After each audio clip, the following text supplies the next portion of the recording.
Hey guys, welcome back to Fieldnotes.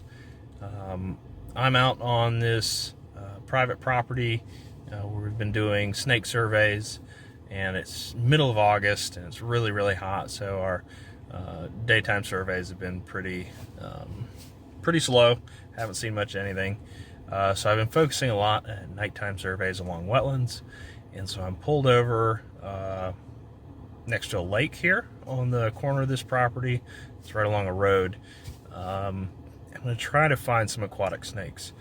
Hopefully you guys can hear everything with the cars going by. Yeah, I'm looking for water snakes, hopefully maybe even a mud snake or crayfish snake. So let's see what we can find.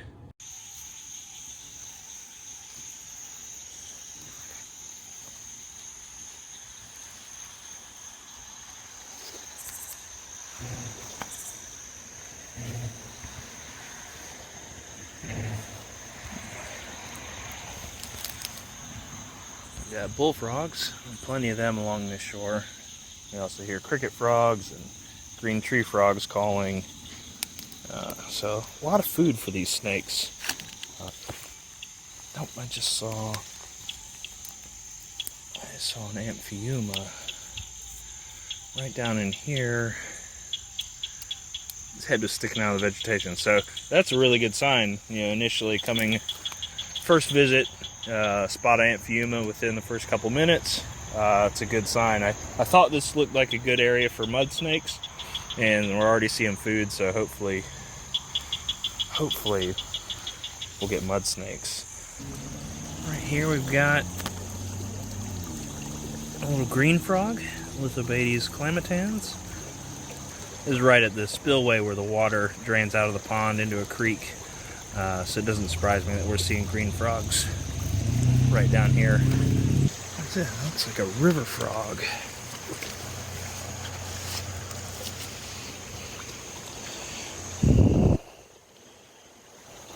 What do you know? We have a river frog. This is really cool, actually. Okay, so this is a really cool species. River frogs specialize, as their name implies, small rivers and creeks, blackwater river systems, and they get pretty big. I mean, they rival small bullfrogs and get about the same size as large green frogs. They have really rugose skin on their back. They have black and white spots on the upper lip there. They're not super prominent on this individual, but that rugose skin on the back, no dorsolateral folds, and they also frequently go limp when you grasp them. So once you get them in hand, they're pretty easy to hold on to, unlike some of our other frogs. Really neat species, and this is a frog that has declined severely across a lot of its range due to habitat loss, and I think it's believed that this species is completely extirpated from North Carolina, the northernmost reach of its range. But we still have them in patches down here in Georgia.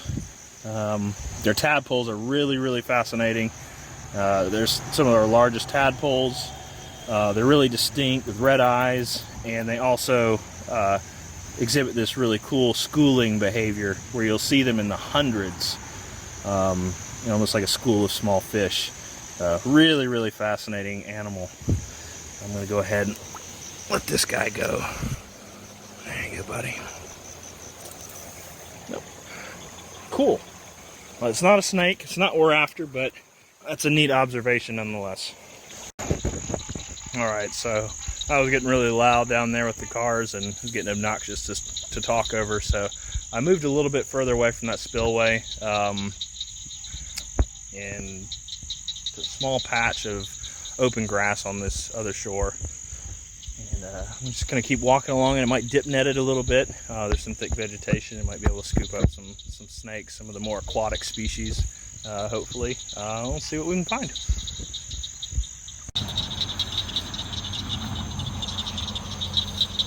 Lots of little fish down here. Quite a variety of species too that I'm seeing. I've seen little catfish, little top minnows, mosquito fish, sunfish, bass, pickerel, but no snakes. This is a pretty good method of finding at least water snakes, and especially in the middle of the summer. You get these daytime temps are really hot. You got a lot of frogs going on, a lot of food available and active, and that seems to be when a lot of our water snakes are more active and will come out and hunt. And so this is a pretty good method, and I'm kind of surprised I haven't seen anything yet. So this wetland looks really good, at least a little bit that I can access. And I think just with enough time and keep going, I'll eventually see something. That's those green tree frogs starting up. There, out there a little ways. Got some pretty thick vegetation. Looking in these shrubs here, I wouldn't be surprised to see rough green snakes basking in this vegetation. So that's going to be something I'm looking out for at this site as well.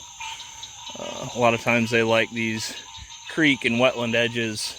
You get these small trees and shrubs. I mean, I can see anoles sleeping in this shrub here. They light up pretty good. Green snakes do as well, especially their underside. If they're up above your head and you shine a light on them at night, their bellies just kind of light up. But I think I'm going to go grab the dip net and see if I can turn up some of this aquatic vegetation, see if I can possibly get a little mud snake or crayfish snake. We'll try my luck at that. And I'm going to have to put the video down because I can't dip net with one hand. So I'll let you know if I find anything cool. All right, so been dip netting for about 10-15 minutes. Haven't got anything except for a couple leopard frog tadpoles and loads of fish and invertebrates. However, as I walked back and forth along this bank between scoops, I did find a small banded water snake. So not completely skunked tonight, and that's some data that I get to collect. First data for this wetland, so that's pretty good. Banded water snakes are pretty common. They're often one of the most common snakes that we have here in the southeastern U.S. And a lot of herpers and people who are even really into snakes often kind of overlook them. Don't think twice about them because they are that common. Also, they can be quite defensive. A lot of water snakes have a reputation for being pretty bitey when they're captured. Of course, that's purely defensive. If you don't pick them up, they're not going to bite you. And they also have a pretty infamous foul-smelling musk that they use in defense as well. I got musked a little bit, but he did not bite me. However, with just even with the real bitey ones, a little bit of gentle handling where you don't physically restrain them, you just kind of let them crawl through your hands, calms them down to where they don't feel threatened, and then you can actually work with them a lot easier. I actually really like water snakes. I think that they're fascinating animals. They have cool biologies, and they're one of the most evolutionarily successful snakes that we have around today. Take this species, the banded water snake, for example. They are wetland generalists. They don't necessarily like flowing water as much as, say, brown water snakes or even red-bellied water snakes. But you can still find them along small rivers and creeks. But pretty much any body of standing water in range could potentially have a banded water snake. They use roadside ditches, they use borrow pits, any sort of man-made pond or lake, any still water that contains small fish, and especially amphibians, they can take up residence in. And you know, they're really, really important. You think about the trophic level of an ecosystem. These snakes are mid-sized snakes. This is a pretty small one. But you know, the average adult female can be about 3 feet long.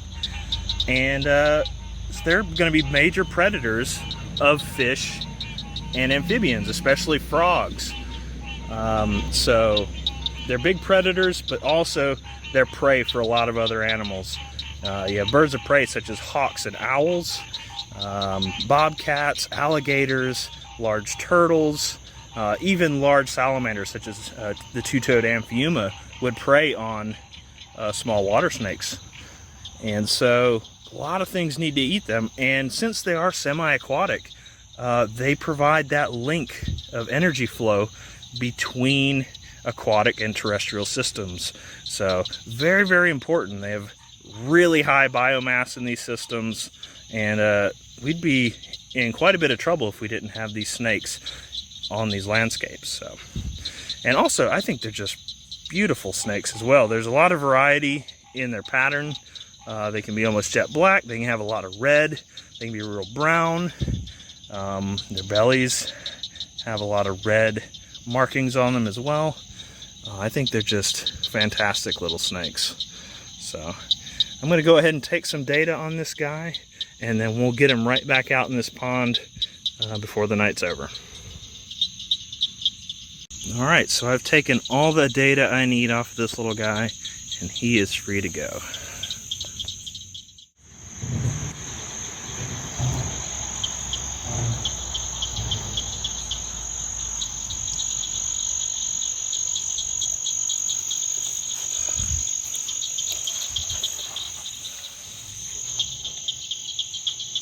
He's actually getting a little bit of a drink right there.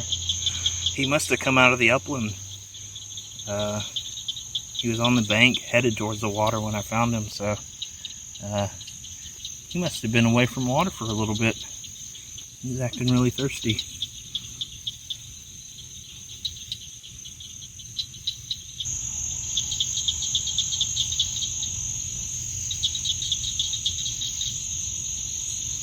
You can see that when he's in the water, his colors really pop. And he looks kind of dingy, almost unicolor. But once those scales get wet, those red bands really start to show. Beautiful little snake.